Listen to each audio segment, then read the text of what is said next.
What are you doing? I forgot my glasses. Oh my god. Okay, let's see. Hopefully everyone can hear me.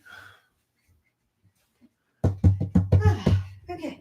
You sure? Yes. You ready? Yes. Positive? No. But I'm here though. Hi. Alright. What's up, everyone? I'm the Kaiju no Kami from the Toku and Animation News Network, here with Cruellica Kain. and we are doing our live stream on Ultraman Arc Sorry, at least you know I can hear you. episodes. What episodes? What episodes? I 10 through 12. I know what episodes. I just wanted to see if you knew what episodes. 10 through 12. Yes, Because 10. we watch stuff that interconnected with each other. Wow, really? Yes. We watched stuff that interconnected with each other. It was really cool. And so what kind of stuff interconnected with each other? Oh, you're gonna make me think. No, well, we had Givas. Yes, those were the next two episodes, but what was our first episode? No, our first episode, hold on, because I remember more so about the Givas.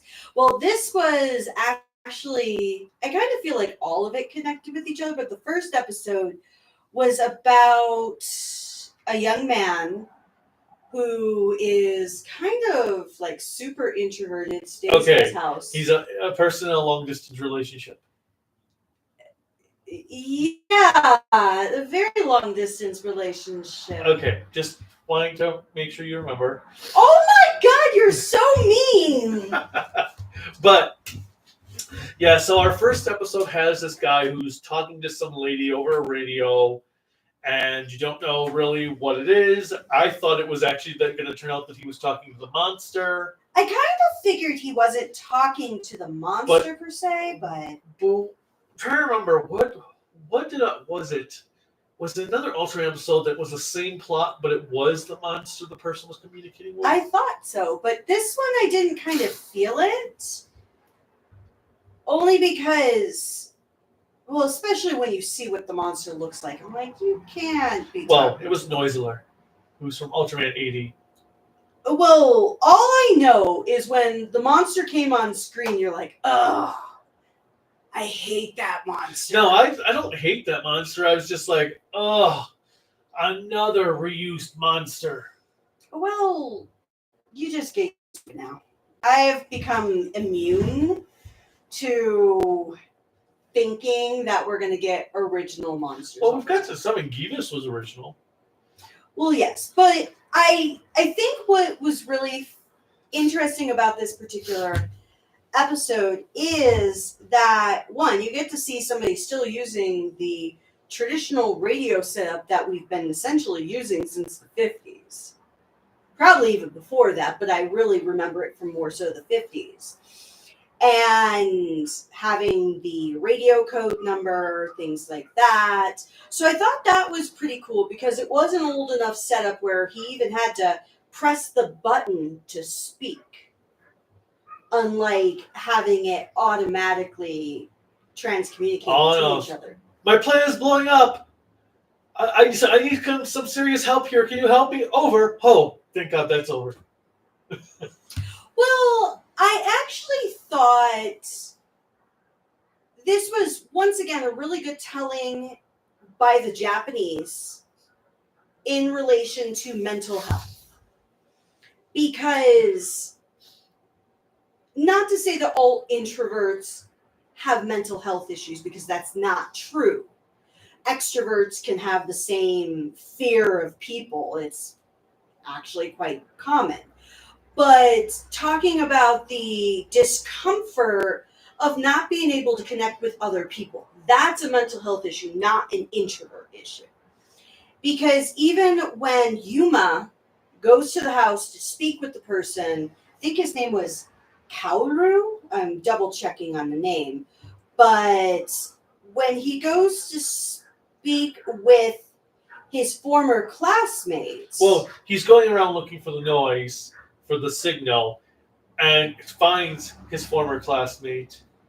Well, and that's the person who's at the home where the signal's coming from. And he makes the comment, Kazuo. He makes the comment to him of, you never left me alone in junior high either, kind of making it seem that Yuma's situation is he tries to engage with everyone, which you kind of got throughout the entirety of the series. But Kazuo, he has this difficulty connecting. And with Theo, who was the girl, assumptively girl. Oh, yeah. On the planet that's about to die. And you find out she's the cause of the signal going out.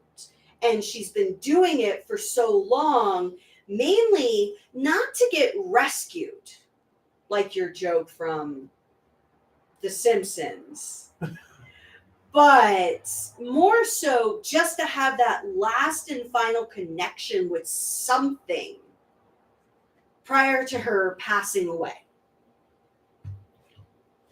And Hello, I'm still alive. My planet has been badly burned, but I am still alive.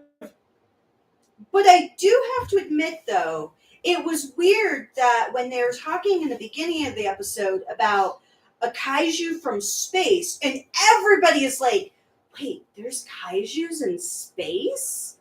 And it made me think, is this actually the first space being that has come down to the planet? The first space kaiju? Well, obviously not, because we have those other... Well, the kaiju aspect. Like, they know there's aliens that exist, because we've seen the episode where they engaged with aliens. But I don't think they knew that they came in... Kaiju size as well? Giant size, yes. But I thought the episode was really good. The reason why I feel like it connects with the others is because it starts to give us that element of being able to engage with more than just what's right in front of you. Well, I liked the episode. I liked the way they did Noisler with taking out sound and stuff. The fight sequence in the sky, I don't know, something about the way it was filmed or edited just didn't work for me. The fight sequence, I was kind of like something's off here with the way it's edited. Mm-hmm. Well, the fight sequence, I honestly can say, wasn't my favorite either. I did like the fact that when his beacon goes off, that's what triggers him. It reminds me of the goddamn Crazy Frog. You're not even doing the music right, but don't bring it over. Oh my God. My worst mistake in this world was getting him this stupid Crazy Frog stuffed animal that makes the noise. Oh my God. The battery must be dying because it's quieter than normal. How disappointing. We'll have to replace it. No. I doubt anybody can hear it. It's super loud. From the annoying thing.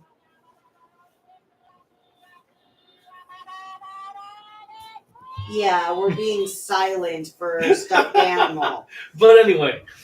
Well, before we get to the next episode, I do want to go to the comments, but no, I also like though that how he got the monster away from Earth without killing it. He just sent a disc into space, and the monster's like, "Ooh, disc!" It reminded me of Ren. I did like though. Our cat, for anybody who's not. I did like though the sequence when he used pieces of his shield around the monster to make all kinds of noise. That was kind of cool. Well, I thought elements of the fight were good. I think, honestly, this episode wasn't about the fight. The fight was really a backseat element to the story. And it wasn't like we were developing any of our main cast of characters. Yes, we got to meet somebody that Yuma went to school with. But the point of it was just to show a little bit more about how everybody else can be affected by the situations that arise. All right. All right, so some of the comments. We have Star Wars fan who tells us hello. Hello. And they just finished Tiga and liked it. Nice. Gatton Thor was an amazing final boss. Oh, yes. I had to I'm think. like, I had to think there for a moment. I was like, who? and then Ricardo, PJ Pro, says hello. And how's Arc to you? So, and then next responded with, Givas was an amazing monster. So overall, I will say Arc is still enjoyable to me. His still biggest complaint is that, well, I have to refresh to get new comments. But his biggest complaint, so to speak, not really as like a full tried and true complaint, is that it plays it safe. Yes. And then we have, and World Mental Health Day is soon. Yes, Mental Health Day is soon. That was from Star Wars fan. And this month of September is actually National Recovery Month. So for anybody who has dealt with addiction of any sort, has been going through recovery, they should be comfortable really celebrating all the efforts made to stay sober or gambling free or whatever addiction you're recovering from. And I can say I am, from 2008 till now. So 14 years free of smoking, 8 years free of drinking, and I would say probably about 22 years from anything else. Okay. So I'm pretty proud of myself. You have never been addicted to anything. That's because I need That's a good thing. Because I need my money for the plastic crack. Well, yeah, you are addicted to toys. So what are you going to do to recover from that toy addiction? And I'm not making light of it because people actually do have addictions to toys and things like that. You truly actually don't. I know. But all right, what else do we have? And then we have Anthony and Kamen Rider 64 telling us hello. Hey. Star Wars fan says, speaking of Simpsons, season 36 premieres tonight. Season 36. I actually haven't watched anything from the last few seasons. We haven't watched anything since season 31. Have you seen anything past season 31? Well, we watched the Halloween specials. Well, we didn't watch last year's Halloween special. No. But we watched, which I guess we'll do next month. But we watched, because we watched the It episode 2 years ago. The one that was based on It. I actually don't remember it, so. You liked it. You were the one pushing to watch it. Doesn't mean I actually remember it. And then we watched the Halloween episode that had the Death Note style. I think I remember that, but I need to watch both of them. And the joke about Crazy Frog is you might get copyright claimed for it, so hopefully we don't over that poor sound.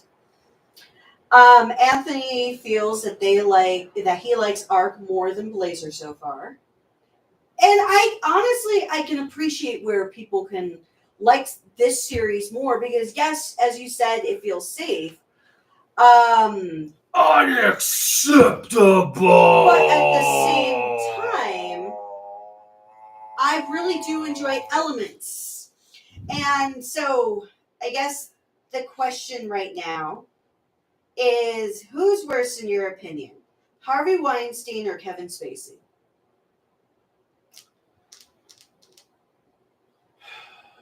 Harvey Weinstein. So I'm a little torn on this. Harvey Weinstein is horrible, but it was an open secret that he was a creep for decades. And he also used his executive power, though, to get people to No, I agree. He used his executive power to threaten people to ruin their lives if they said anything. But Kevin Spacey just... Well, the reason why I think I hate Kevin Spacey more right now is because he tried to use it as a platform to come out of the closet himself. Yes. He took advantage of the horrible things he did to young men and said, well, world, I guess this is the best time as any to come out of the closet. And that, to me, is horrific. Because you never take advantage of anyone else's abuse as a platform for yourself to be a part of that community.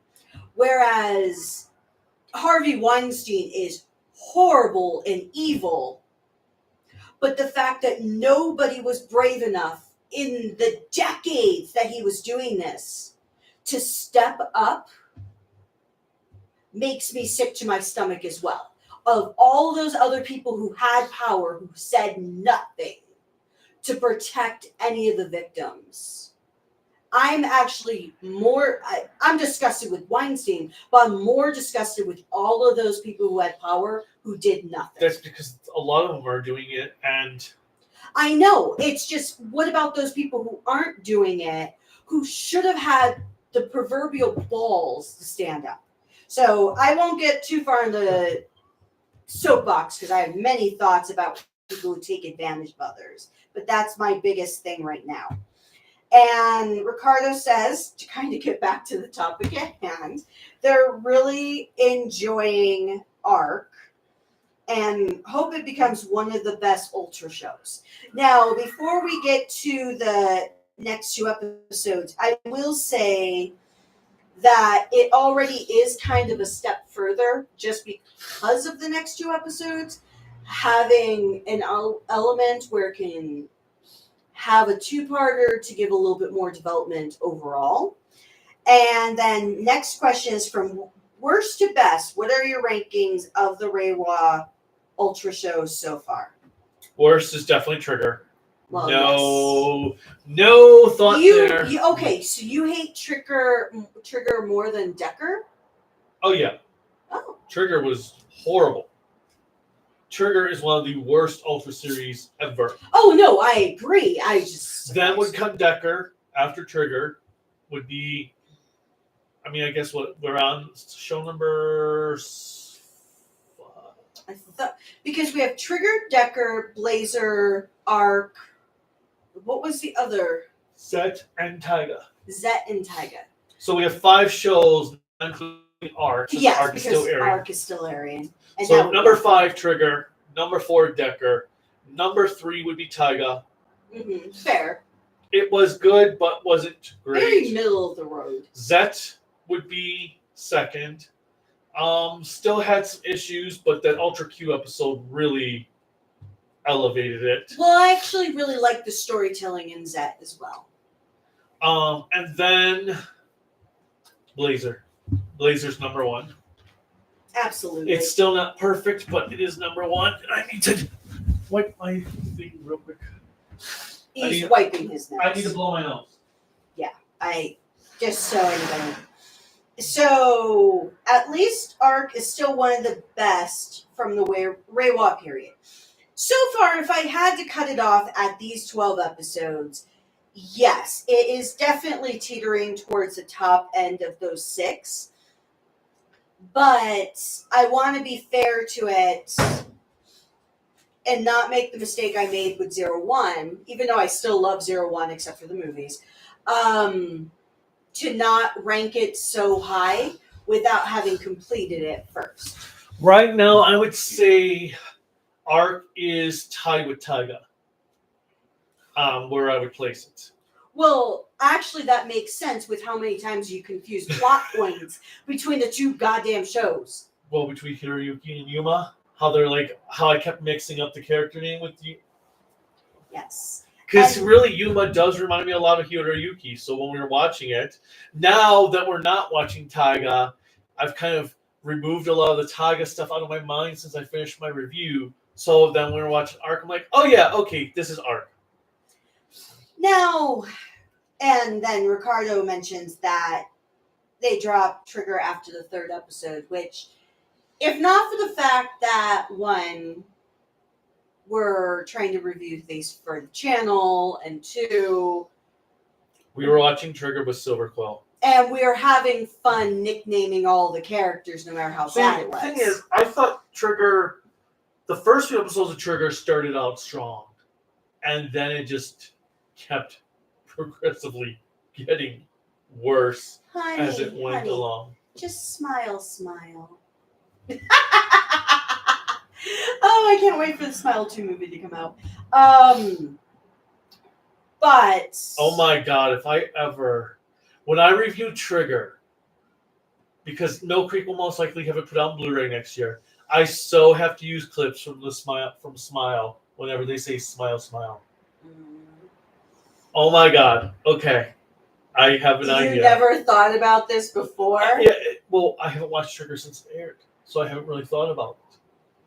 But yes, I'm going to use clips from Smile. Every time I've seen the Smile 2 trailer, because for the first Smile movie, we saw it, but we didn't really engage it. Like, I wanted to see it, but I didn't care as much. But with Smile 2, every time I see it, I always think of Trigger's smile, and it's like, it gives me nightmares. That should have been the final boss of Trigger. It turns out that he's saying smile because it's a demon saying that to him. That should have been the final plot twist of Trigger. That's actually a demon telling everyone to smile that has been inside of whatever Trigger's base guy was. I can't think of his name. I can't remember his name. All right. Last two comments before we move on to episodes 11 and 12. Arc and Later are Ricardo's favorites so far, and Star Wars fan has recently watched Gov's episode 5 because One Piece had another recap episode. The reason I wanted to mention that before we move on is because since you have not watched any more One Piece and you're just sticking to the manga, you're probably like internally laughing at how many recap episodes. It's still nothing compared to Gundam Seed Destiny, but I don't know. I mean, One Piece did have 4 recap episodes in a row back in Water 7, Annie's Lobby. Yes, but it had so many episodes before that. But, all right, moving on. Episodes 11 and 12. Do you remember what they're about since you're testing my memory? Yeah. We had episode 11 had the little girl and the little boy who were trying to escape because we had another freaking godzilla used who was attacking the city, and that one you hated. Never mind. Not Noisler. It was that one. I do not like Gabila. And so Gabila is out there. And then we have the little boy and girl who are at the shelter. Then the boy realizes he left his hat where they were at. So the girl goes after the hat. The boy goes after the girl. Then the monsters, they're coming towards each other and Givas protects them. Yes. But so I did like in the opening when we have Coffee, Mr. Coffee, and Yuma are going up to the door like, yeah, we're here to ask about the potholes. The guy's like, oh, you're from the construction crew? That noise is really getting annoying.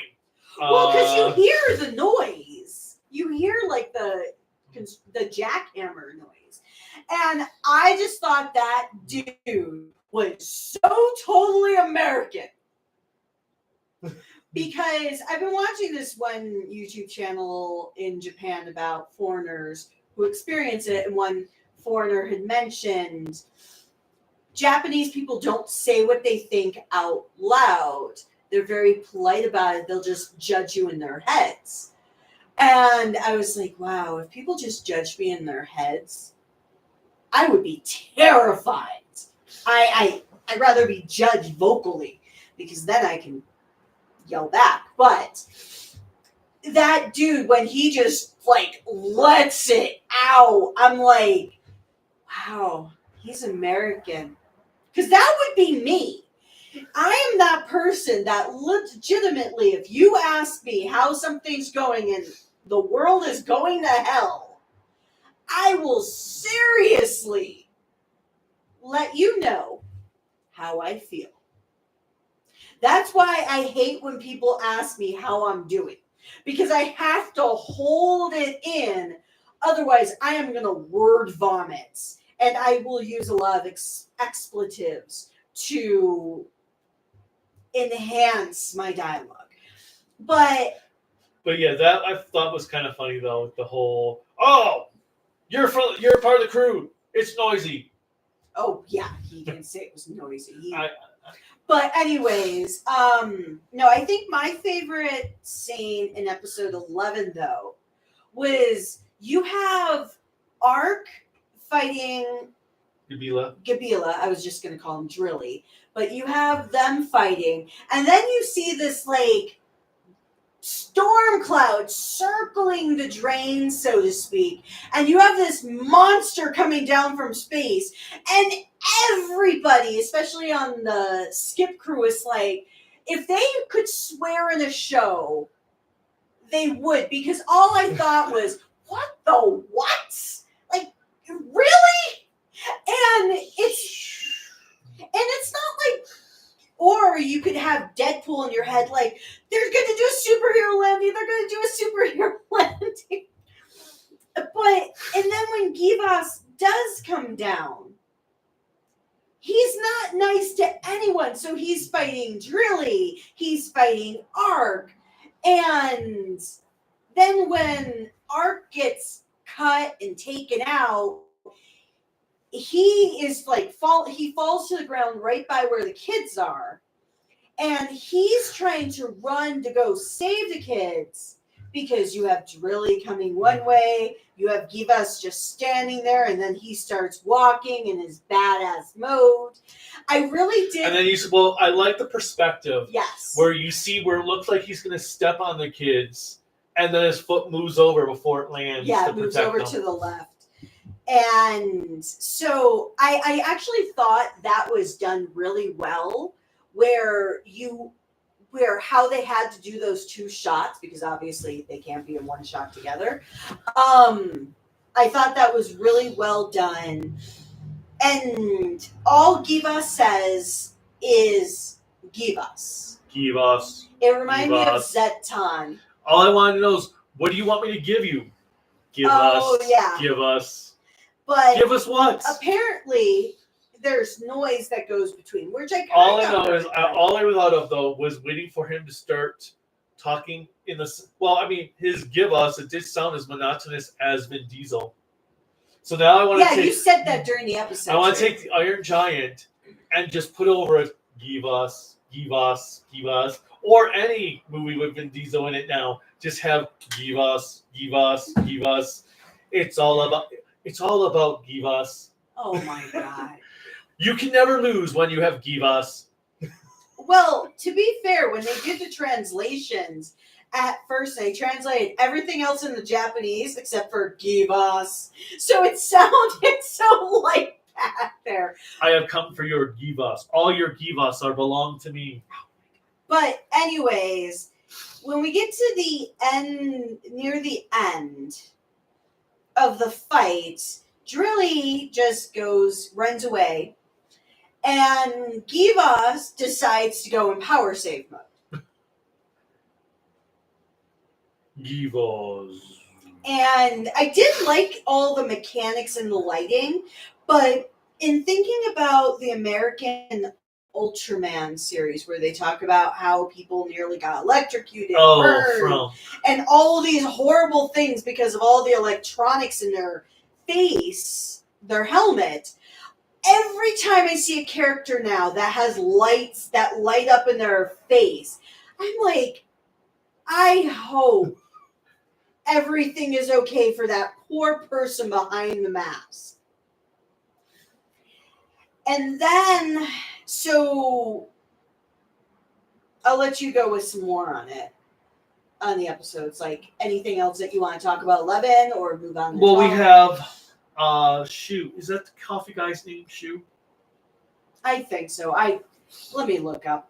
But I did like how he's being a little bit mysterious at first, and then he goes and meets with the guy from the hotel. Oh, yes. Yes, Shu is his name. But yeah, he goes. Well, at first, when I saw the alien from the hotel, I actually didn't recognize him for a minute because it's been a while since we've seen that episode. And then when I saw the hand movement, I'm like, oh, I know that dude.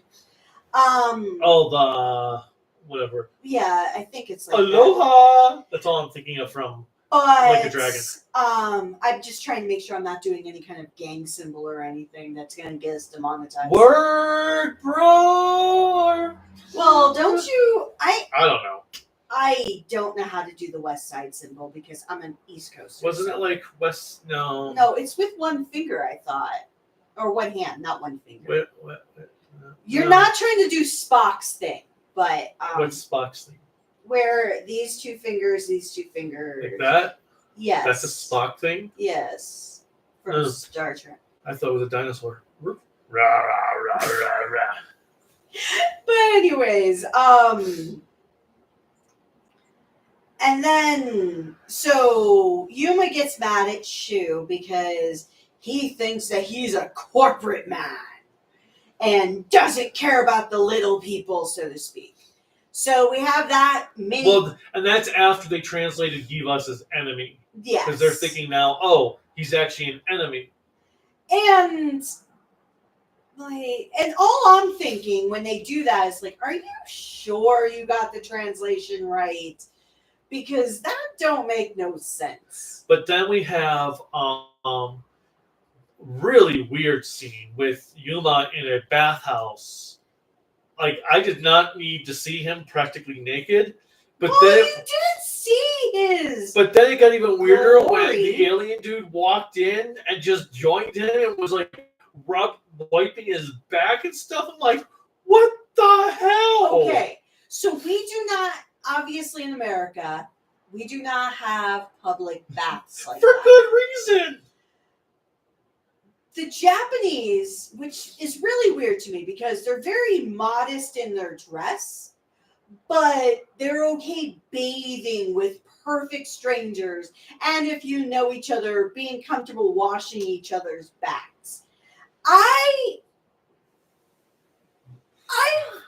bathed with other people very few times in my life. And I've always felt awkward about it because I think that's the oddity of our culture in America, where we can basically go to a beach in like strings and swim around the ocean and have no problem with people seeing our practically naked body. But when we're bathing, oh, hell no, we want to be alone. It makes no sense. We are completely opposite. Bathing is a very singular or duo event, depending on how big your tub is, like for couples. But generally, we like to be left alone. But we don't care what we show in public when we're at a beach. So our cultures are diametrically different. But yeah, even I was like, really? Like, and the way their public baths look like, they look like very, like, kiddie pool size. Well, that's the other thing. Like, how deep is that damn thing? Because... But they also take a shower before they take a bath. Which makes no sense to me. Why take a shower to go take a bath? Because they don't want to bathe in dirty water. So just take the shower. I know. Don't worry about it, Beth. I know. Just take the shower, then you're clean. I don't get it. Okay, moving on then. So he comes back. So our alien friend comes back with Yuma to help bring some alien technology. Because it just happens that the alien is from a race that is in the same galaxy as... Because I think he's alien Croco. Yes. And he's from the same galaxy as you said. I don't know. Are you sure it's Croco, not Cray Cray? Well, that's probably two as well. But anyways, so they're able to do a little bit more with the translation. Especially when he's like, oh, they don't have any sons. Oh, So it's no, they figured it out in episode 11. No. Oh, yeah, it was 12. Because that's what made you I thought it was 11. They were like, well, what if they don't have a son? Because she was trying to decipher Givas. No, I thought it wasn't until Cruellica came there and said they don't have sons in their galaxy. No, they deciphered that because it was UP that said, what about if they don't have a son? Because Chickadee was basing it off of having how many sons they had. I thought it was Cruellica that said that. No. But either way, then because I thought Cruellica said that, and that's how they deciphered that it might be Friend. No, they came up so that he helped with Friend because of the fact that some languages, even in America. Oh, okay. And then all I'm thinking of is the Toy Story music. So I just want to have them. You've got a friend in me playing. Yes. But have Ultraman there like this, and just have you've got a friend in me. And so then we see Yuma go splunking on Givas, the climb to the top. Givas starts yelling at him, asking if he's an enemy, to tell him to go away, makes these loud noises. He finally gets to the cockpit. It opens up, and we've come to find out the alien is dead. Very dead. Ashes to ashes, dust to dust level dead. And when he gets in, the head thing, the helmet, comes on Yuma, and he experiences basically kind of what there was happened. A message left behind. Yeah. And so he's trying to get Givas to go away so that Givas just isn't getting the hint, and Givas is just trying to stick around until they have more fighting and stuff going on. Drilly's still alive, so I don't know what's going to happen. Yeah, Godzilla shows up again and starts fighting Givas. And we have this really cool fight taking place at sunset. And I like how it's slowly getting darker as the fight progresses. Unlike Halloween, where... And then we have... So then Arc is trying to be the middleman and try to stop them from fighting each other. And thankfully, Givas goes to the moon. So there is now technically not a man on the moon, but a robot on the moon. Too bad it wasn't a bunny shape. One more time, Givas, and pow! Straight to the moon! That show just wouldn't work in a modern era. People couldn't even handle an SNL skit from last night, apparently. Yeah, there's this, one of those news report skits. There's a guy in like a bug costume or something, and people are upset about... It was apparently making fun of some singer or something, and people are all up in arms about it. It's like, get over yourselves.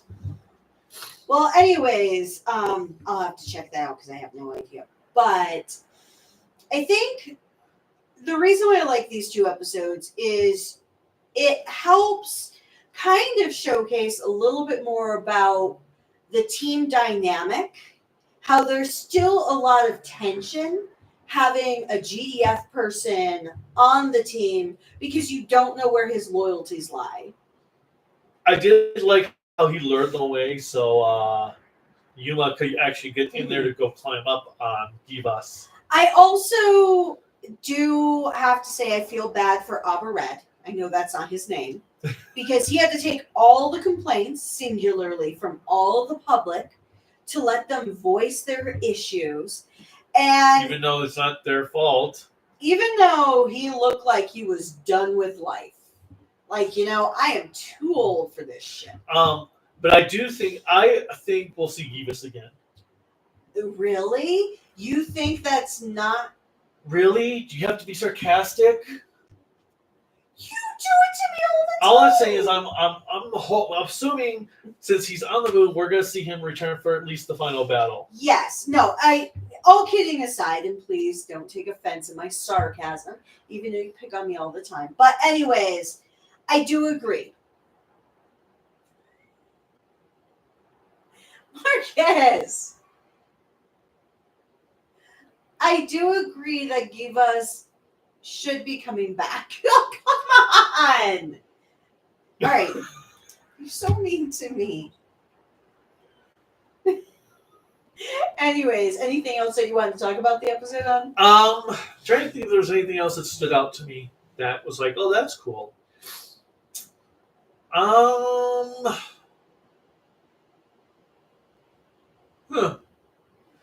I don't think so, except for why did it have to be Gabila again? Why? Well, actually, I don't understand why they picked Gabila when they could have done many other subterranean monsters to pick from. Why Gabila? Because Gabila also was in the original Ultraman. Yes, he could go underground, but he was also an aquatic monster. So I would have liked to have seen someone else who was true, like an underground monster, be used instead. Because there are so many that they have never reused before. Whereas Gabila, I feel like, has been used in every single Next Generation Ultra series. Well, it really is just popular. All right. I think because episode 13 is a clip show, which you called it practically at the start, because when when I asked how many episodes we had, and you're like 3, and then you're calculating, and you're like, if we're on track with all the other series for the last 10 years, 13 is going to be a clip show, so we'll get back to it in episode 14. And when we're watching 11 and 12, well, especially 11 and the first part of the 12, because I didn't think they'd wrap it up so quickly. It's like, maybe he's wrong. Maybe it'll be a 3-parter. And then it's wrapped up with a nice, neat little bow. And then we see the trailer for episode 13, and it's called Shoes Report. And I'm like... And it talks about them analyzing all their past monster of things. I'm like, oh, yep, it is a clip show, just like I was expecting. Now, that one we may end up fast-forwarding through, because sometimes they do reveal new information in those ones that they end up having a scene that makes it worth it. But we're not going to do a video on episode 13. We'll just skip. Yeah, we won't do a video on whatever 1 to 2 scenes that are brand new. We could. Hell, it's content. No. But that's a waste. But we'll either probably, if there's anything important, we'll just bring it up in the next video, which I'm going to guess around episode 17 is when they'll end up having then another special episode. But this won't be in the episode count. Right. It'll just be separate. SP2 or whatever they called the episode. Because this is part of the episode count. Yes. 13. Okay. All right. So let me see what new comments we've had. We have, is Gotcha great? I'm thinking Gotchard. I don't know. Commodore 64, you might have to clarify. And then we have Star Wars fan, we come and give us. Ishido could be a potential main antagonist. What do you think on that? Hold on. Oh, I think Kamen Rider is Gav great. Oh. We've watched the first 3 episodes so far, and Gav has been a lot of fun so far. It's been actually more engaging than I thought it would be. But we'll eventually do a video on the next batch of episodes for Gav. And we'll eventually catch up on Boom Boom Jer, because we haven't watched anything since the last video. Oh, Shuishido is coffee. I don't think he'll be a villain. I think, especially after this episode, I don't think he is trying to hide anything. I think he's trying to be legit. Yeah, I will actually agree there. I'm not too sure that he would be an antagonist. Now, that's not to say that there isn't anything that couldn't come up with the GDF. Now, I wouldn't be surprised if it turns out that he ends up being an alien. Oh, that could be. But that would be more like Taiga then. It would be, but I don't think he's going to be evil. And then another comment is that Star Wars fans saw a comment on episode 12 that said, "Get in the robot, Yuma." Every time I hear, like, get in something or you could have done something, I think of you referencing GTA San Andreas. All you had to do was follow the goddamn dream, CJ. That's all I hear. All you had to do was get in the goddamn robot, Yuma. All you had to do was copy Junkyard Classified, Hasbro. And then I'm gonna ignore the Hasbro stuff because I'm so confused. So Hasbro just released Lockjaw, who's the dog in Inhuman. He has no articulation in the body. A dog? Yeah, he's a giant dog. Oh. He has no articulation in the body. He has interchangeable back legs, so you can have him squatting or standing up. They didn't give him knee articulation. But when they did Junkyard and G.I. Joe, he had knee articulation, up here articulation for Do you have the dog? Junkyard? Yeah. Okay, that's fine. He has ankle rockers and swivel. His head's fully articulated. It's like, and then when they did Zabu, the saber-toothed tiger, they gave him torso articulation. So I've been made the comment of all you had to do was copy Junkyard Classified Hasbro for Lockjaw's articulation, because it makes no sense why they made this dog hardly articulated. But anyway, any other comments do we have?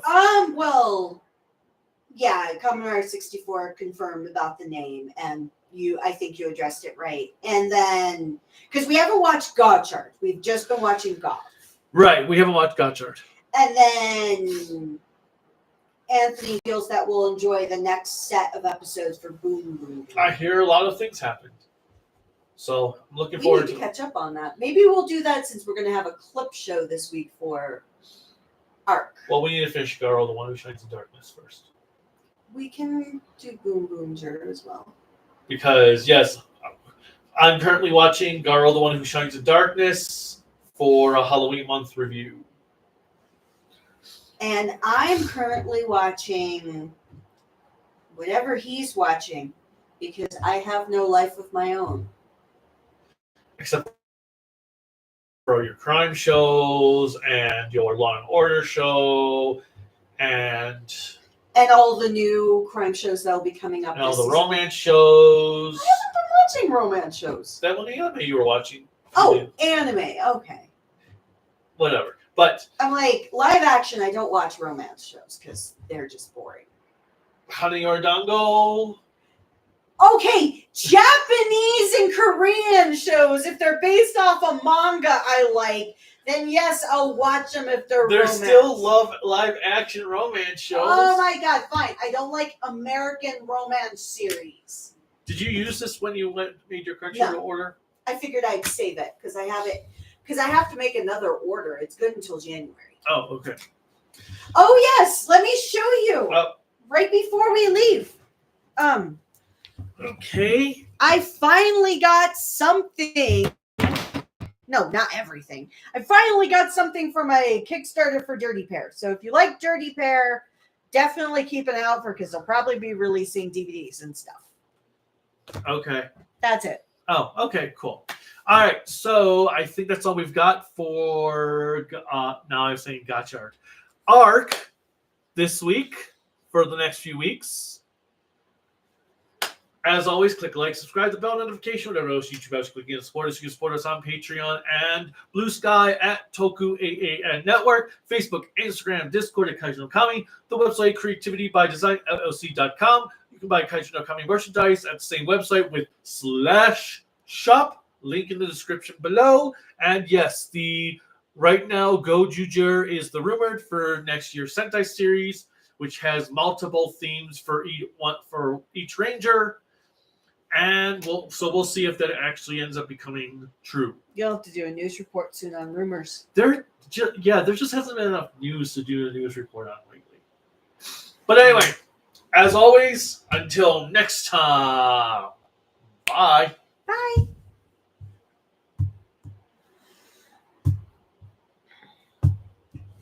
Oh.